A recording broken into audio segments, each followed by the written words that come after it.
Assalamualaikum warahmatullahi wabarakatuh. Selamat sore teman-teman para jurnalis, para wartawan. Hari ini saya beserta Menteri Perlindungan Pekerja Migran Indonesia, Pak Abdul Qadir Karding, melakukan rapat khusus persiapan agenda-agenda jangka pendek dalam tahun ini, juga agenda-agenda tahun 2025. Ada 3 aspek utama yang menjadi konsentrasi kita. Yang pertama, bahwa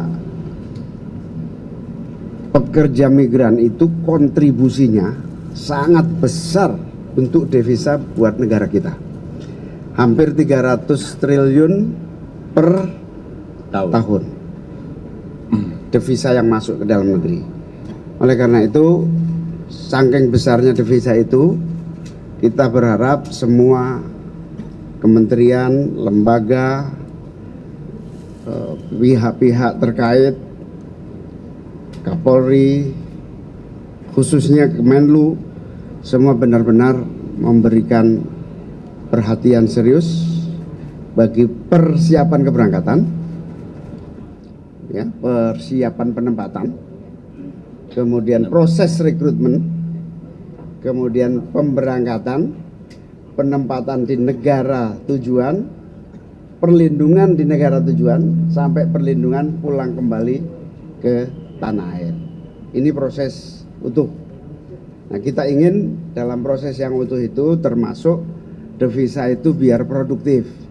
Nah, kali ini Kementerian Perlindungan Pekerja Migran itu ada dalam rumah pemberdayaan masyarakat. Nah, rumah ini dengan tujuan apa?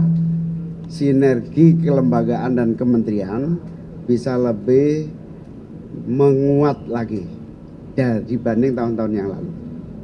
Nah, dalam proses itulah 3 aspek yang kita terus seriusi. Yang pertama, soal penanganan masalah-masalah. Yang kedua, persiapan pihak yang terkait, terutama pemerintah daerah yang menyiapkan. Dan yang ketiga, diplomasi. Kita ada diskusi panjang, salah satunya berharap pekerja migran di luar negeri mendapatkan prioritas diplomasi kita. Selain kebutuhan diplomasi yang lain, maka karena jumlahnya yang besar, kita ingin menjadi bagian dari tujuan diplomasi luar negeri kita. Saya kira itu pengantar saya. Pak Kadir, silakan. Baik, Pak Menko yang saya hormati, teman-teman media yang berbahagia. Jadi hari ini kami sengaja hadir atau melapor kepada Menko untuk beberapa hal. Yang pertama, hal-hal yang terkait internal karena ini kementerian baru.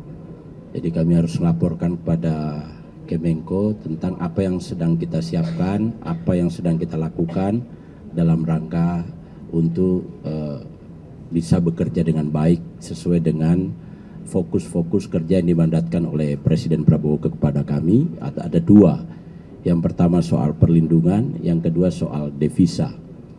Yang kedua, bahwa tadi disampaikan oleh Pak Menko,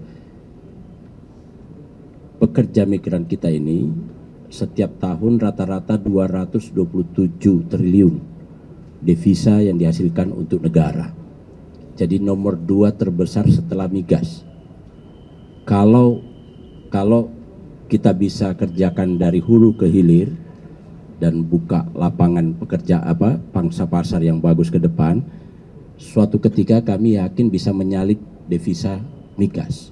Tapi syaratnya apa yang disampaikan oleh Pak Menko tadi, bahwa Kementerian Luar Negeri, semua kementerian KL ini harus menjadikan diplomasi pekerja migran ini menjadi target diplomasi kita ke depan. Tentu perlindungan tetap kita kita maksimumkan sesuai dengan mandat dari Pak Presiden. Kita akan perbaiki mulai dari perekrutan, penempatan, sampai nanti pasca purna. Ini akan kita kelola dari hulu ke hilir sedemikian rupa.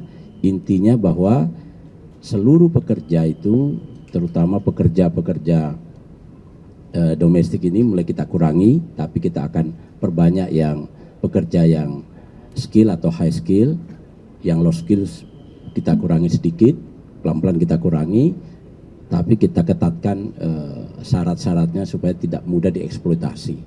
Nah, itu yang akan kita lakukan ke depan. Kami yakin bahwa sektor pekerja migran ini akan banyak membantu pemerintah, terutama mengurai pengangguran yang ada dalam negeri.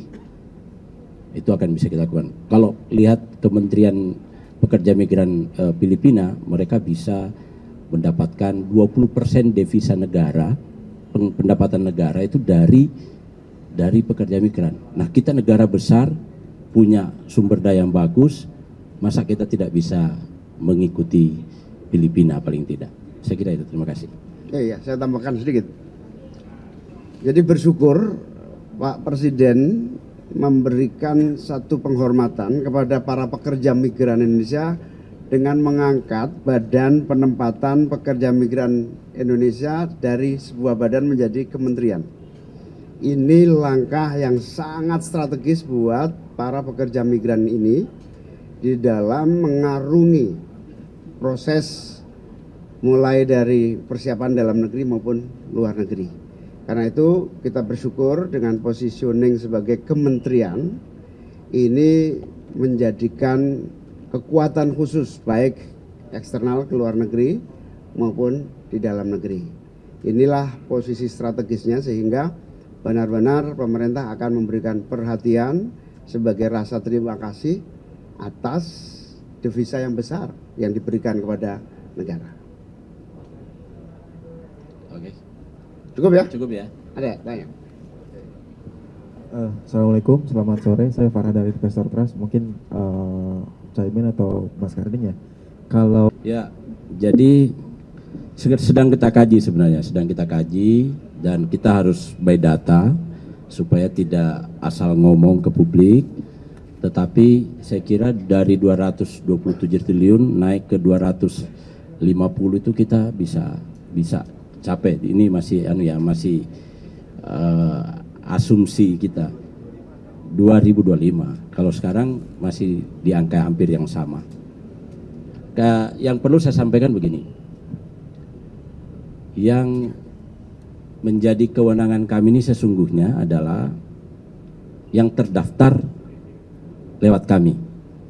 Nah, problemnya adalah ada sekitar 65% yang unprocedural, ilegal. Ini yang juga mau kita tarik supaya kita bisa jangkau perlindungannya dan kita bisa kontrol untuk devisanya ke depan. Jadi kalau ini masuk semua, ini akan luar biasa. Terima kasih.